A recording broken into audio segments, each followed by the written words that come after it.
Hello दोस्तों, मैं हूं रजत। दोस्तों, आज की इस वीडियो में बात करने वाले हैं चंद्रगुप्त मौर्य और आचार्य चाणक्य की युद्ध नीति के बारे में। और साथ ही जानेंगे उस कहानी के बारे में भी जिसमें एक सामान्य सी महिला ने आचार्य चाणक्य को भी यह सोचने पर मजबूर कर दिया और उन्हें भी ये संदेश दिया कि भले ही ज्ञान कितना भी क्यों ना हो, लेकिन जहां से मिले वहां से एकत्रित कर लेना चाहिए। और चंद्रगुप्त की नीति कैसे एक सामान्य गरीब महिला ने उन तक पहुंचाई और कैसे उन्हें विजय का मार्ग दिखाया, आज के इस वीडियो में जानेंगे। लेकिन दोस्तों, उससे पहले आप सभी को चंद्रगुप्त मौर्य के बारे में जानना चाहिए कि आखिरकार कैसे एक सामान्य से बच्चे ने, एक गुरु ने और एक शिष्य ने मिलकर, जो कि एक सामान्य नागरिक हुआ करते थे, उन्होंने सेना एकत्रित कैसे की और आखिरकार कैसे वे अपने आप को युद्ध के लिए तैयार किया। क्योंकि दोस्तों, भले ही चंद्रगुप्त मौर्य खुद काफी ज्यादा प्रतापी क्यों ना हो, लेकिन एक व्यक्ति संपूर्ण सेना के लिए समक्ष नहीं होता है। तो ऐसे में आचार्य चाणक्य ने चंद्रगुप्त मौर्य को सेना कुछ इस प्रकार से एकत्रित कराई। आप सभी को पता होगा कि दोस्तों, धनानंद का जो साम्राज्य था, यानी मगध का जो साम्राज्य था, उस समय काफी ज्यादा शक्तिशाली था। लेकिन उससे प्रताड़ित कई ऐसे साम्राज्य भी थे जो कि उसके विरोध में थे, लेकिन कुछ कह नहीं पा रहे थे, उसके खिलाफ कोई कदम नहीं उठा पा रहे थे, क्योंकि उन सभी को यह बात पता थी कि धनानंद के खिलाफ अगर उन्होंने आवाज उठाई तो उनका मुंह बंद कर दिया जाएगा और उनका साम्राज्य पूरी तरीके से तबाह हो जाएगा। दोस्तों, आचार्य चाणक्य को सबसे बड़ा कूटनीतिज्ञ भी माना जाता है, सबसे शानदार रणनीति कर्ता भी उन्हें माना जाता है। इसी कारण आचार्य चाणक्य ने चंद्रगुप्त मौर्य को सेना एकत्रित करने के लिए एक अलग ही मार्ग दर्शाया,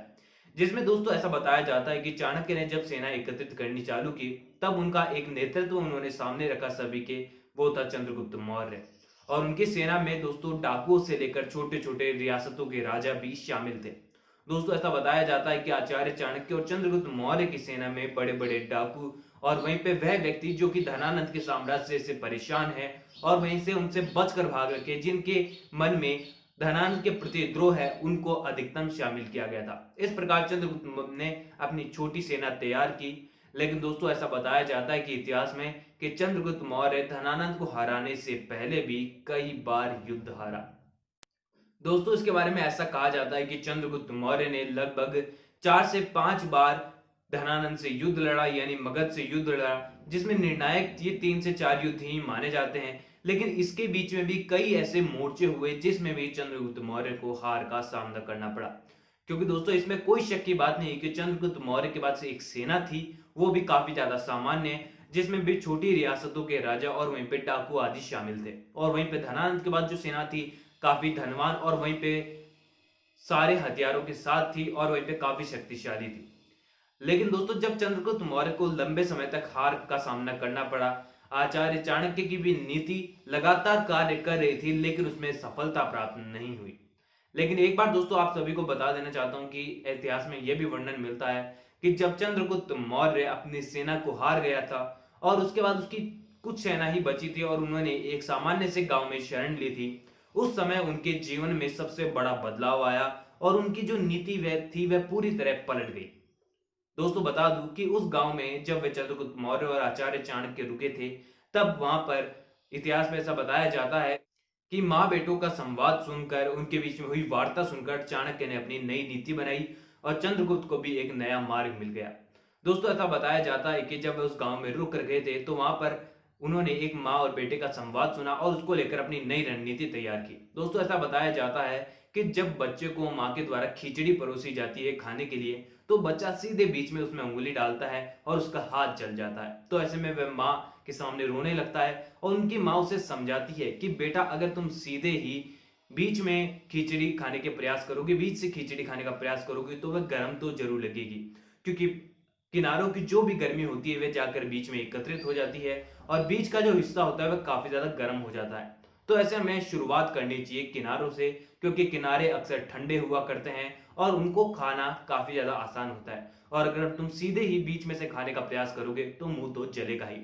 इस सीख को सुनकर दोस्तों, आचार्य चाणक्य और चंद्रगुप्त मौर्य के दिमाग में एक नई रणनीति आ जाती है, क्योंकि वह अब तक जितनी भी सेना लिए हुए होते हैं, वह सीधे धनानंद के मगध साम्राज्य पर हमला करते हैं, जो कि सबसे अधिक शक्तिशाली होता है। लेकिन इसके बाद उनकी नई रणनीति तैयार होती है और वह किनारों से, जिस प्रकार से खिचड़ी किनारों से खाने का वर्णन किया गया था उस महिला की कहानी में, उस प्रकार से अब आचार्य चाणक्य और चंद्रगुप्त मौर्य ने किनारों से, यानी छोटे साम्राज्य को, किनारों में जो साम्राज्य है मगध के, उन्हें जीतना प्रारंभ किया और उन साम्राज्य को जीतकर चंद्रगुप्त मौर्य की शक्ति काफी ज्यादा बढ़ गई और चंद्रगुप्त मौर्य ने धनानंद की साम्राज्य की नींव हिलाकर रख दी, क्योंकि सारे किनारे के साम्राज्य अब चंद्रगुप्त मौर्य के आगे घुटने टेक चुके थे और उसके बाद धनानंद के साम्राज्य पर चंद्रगुप्त मौर्य ने हमला किया।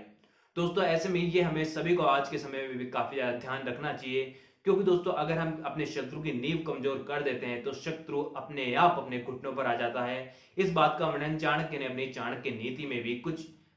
अध्यायों में किया है। तो दोस्तों ऐसे में आचार्य चाणक्य की नीति और चंद्रगुप्त की नीति फलीभूत होती है। वह मगध के सभी छोटे साम्राज्य जो होते हैं उनकी नींव कमजोर कर देते हैं, उन सभी को जीत लेते हैं, अपनी शक्ति बढ़ा लेते हैं। ऐसे में मगध की जो नींव होती है वह खोखली हो जाती है और उसके बाद निर्णायक युद्ध लड़ा जाता है चंद्रगुप्त और धनानंद के बीच में, जिसमें चंद्रगुप्त मौर्य की जीत होती है। दोस्तों आई थिंक आपको चंद्रगुप्त मौर्य की पूरी रणनीति समझ में आ गई होगी और कैसे एक सामान्य सी महिला ने एक खिचड़ी में एक भोजन ने उनका जीवन पलट दिया, उनकी नीति बदल दी। और आचार्य चाणक्य को भी ये शायद पता चला होगा कि ज्ञान कितना भी क्यों ना हो लेकिन वह एकत्रित करते रहना चाहिए। तो ऐसे में दोस्तों आपको इससे क्या प्रेरणा मिलती है और चंद्रगुप्त मौर्य के बारे में आपके विचारधारा रखते हैं कमेंट में जो बताइए, और इंस्टाग्राम पर भी अपने विचार मेरे साथ शेयर कर सकते हैं जिसका लिंक भी आपको डिस्क्रिप्शन में मिल जाएगा। और कीजिए चैनल को सब्सक्राइब और बेल आइकन दबा दीजिए ताकि ऐसी और भी इंटरेस्टिंग वीडियोस के नोटिफिकेशन भी आपके पास पहुंचते रहेंगे। अगले वीडियो फिर से लौटूंगा, जब तक के लिए थैंक यू दोस्तों।